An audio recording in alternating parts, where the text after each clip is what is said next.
Dois fundos imobiliários que se destacaram bastante nesse ano de 2022 foi o VGHF11 e o MXRF11, em parte pelo valor bastante acessível que eles têm, que possibilita que pequenos investidores e aqueles iniciantes comecem investindo por meio deles, e pelo fato também desse ano de 2022 eles terem pago excelentes rendimentos no decorrer dos últimos 12 meses. Mas qual desses dois fundos imobiliários rendeu mais no ano de 2022? E qual deles será melhor no ano de 2023? É o que vamos ver no vídeo de hoje. Lembrando que o vídeo não é recomendação de compra nem de venda de nenhum ativo. Para saber qual dos dois rendeu mais, eu peguei todo o histórico de pagamento dos últimos 12 meses e coloquei aqui lado a lado para que nós possamos analisar. Algo que os dois fundos têm em comum é que eles anunciam no mesmo dia de cada mês, no caso, último dia de cada mês, tanto o MXRF11 como o VGHF11 anunciam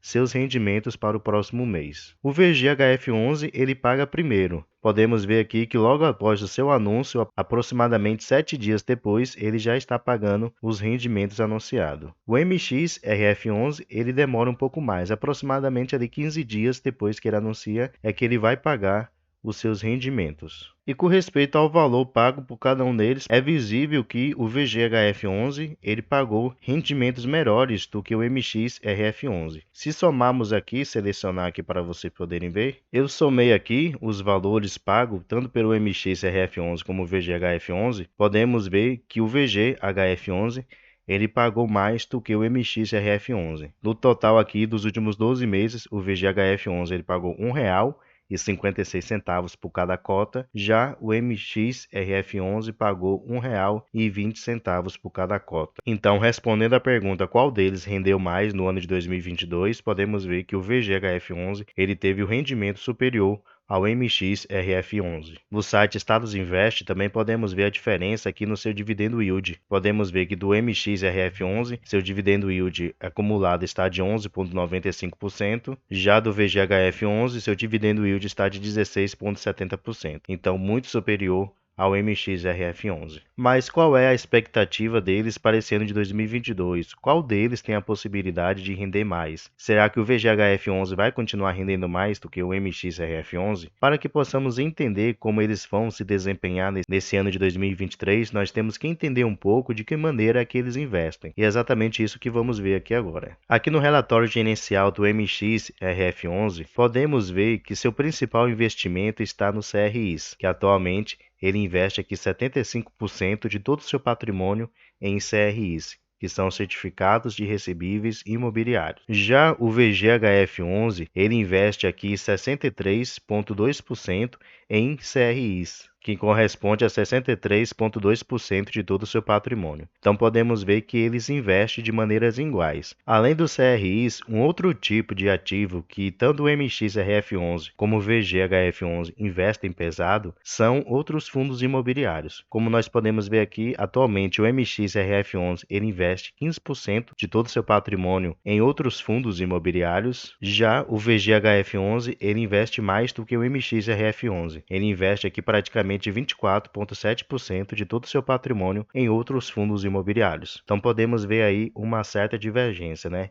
Em questão dos CRIs, o MXRF11 ele investe mais parte do seu patrimônio em CRIs do que o VGHF11, porém, quando se trata de outros fundos imobiliários, o VGHF11 ele investe mais parte do seu patrimônio nesse tipo de ativo do que o MXRF11. Algo muito importante de analisarmos também com respeito aos CRIs é saber a qual índice eles estão indexados. Com respeito ao VGHF11, podemos ver aqui que 51,5% dos seus CRIs estão indexados ao índice CDI. E a outra parte, 48,5%, estão indexados a três variações do IPCA. Como ele mesmo menciona aqui, que os CRIs indexados ao IPCA possuem três formas distintas na atuação do IPCA. Porém, de modo geral, eles estão indexados ao índice IPCA. Dessa maneira, o VGHF11 ele está bem balanceado entre esses dois índices. Já os CRIs do MXRF11, eles estão indexados a 3 índices diferentes. Podemos ver aqui que 48% de todos os seus CRIs estão indexados ao IPCA, mais uma taxa de 7,42%. 35% dos seus CRIs estão indexados ao índice CDI, mais uma taxa de 2,61%. E 16% dos seus CRIs estão indexados ao IGPM, mais uma taxa de 5,59%. Então, o MXRF11, além do CDI e do IPCA,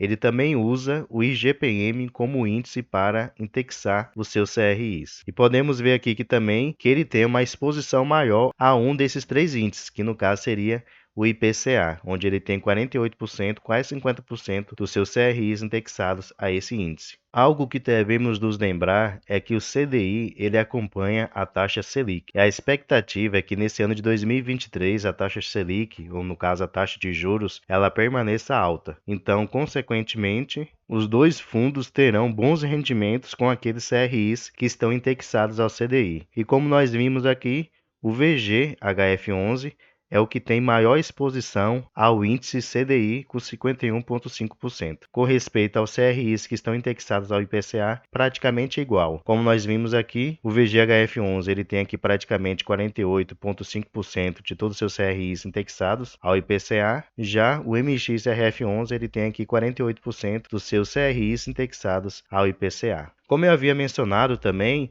os dois fundos eles investem em outros fundos imobiliários. Podemos ver aqui que a maior parte dos fundos imobiliários que o MXRF11 ele investe são do segmento de imóveis industriais e logísticos e do setor de shoppings. Então esses são os segmentos dos principais fundos imobiliários que atualmente o MXRF11 ele investe. Já o VGHF11, a maior parte dos seus fundos imobiliários são do segmento de papel e de lajes corporativas. Então podemos ver que o VGHF11 ele está exposto a fundos imobiliários que nesse ano de 2022 tiveram um rendimento muito maior do que os fundos imobiliários que o MXRF11 ele investe. Sabemos que nesse ano de 2022, os fundos imobiliários de papel entregaram bons rendimentos e ainda tem essa expectativa que nesse ano de 2023 eles continuem entregando bons rendimentos. Algo para se reparar também é o valor de negociação de cada um desses dois fundos imobiliários. Podemos ver que o MXRF11 no momento está sendo negociado a R$ 10,04, já o VGHF11 está sendo negociado a R$ 9,34. Então o VGHF11 no momento ele tem um valor mais acessível do que o MXRF11. Porém, o fato dele ter um valor mais acessível não quer dizer que ele esteja mais barato do que o MXRF11. Se descermos aqui e analisarmos o seu P sobre VP, que é um indicador que mostra se o fundo ele está barato ou se ele está caro, podemos ver aqui que o P sobre VP do VGHF11 está de 1,01. Então isso quer dizer que ele está custando 1% mais caro do que o seu preço justo. O seu preço justo seria aqui R$ 9,22. Já o MXRF11, como nós vimos, ele está sendo negociado a R$ 10,04 e o seu preço justo seria R$ 10,10. Então ele está sendo negociado com um pequeno desconto de 1%, que é o que o P sobre VP está nos mostrando que está de 0,99. Então, apesar do VGHF11 ele ter um valor mais acessível, você estaria pagando relativamente 1% mais caro do que se você comprasse o MXRF11. Então, pessoal, de modo geral, é isso. Vimos aí que o VGHF11 ele rendeu muito mais nesse ano de 2022 do que o MXRF11 e a expectativa é que esse ano de 2023 ele continue rendendo mais do que o MXRF11. Isso não quer dizer que ele seja melhor do que o MXRF11. Muito pelo contrário, são dois fundos aí que têm ótimas qualidades, cada um com seus pontos positivos, mas como aqui não estamos discutindo qualidade, mas sim rendimento, então é notável que o VGHF11 ele continuará pelo menos no início aí de 2023, no primeiro trimestre, rendendo mais do que o MXRF11. Pessoal, muito obrigado pela atenção de vocês, bons investimentos a todos e um grande abraço.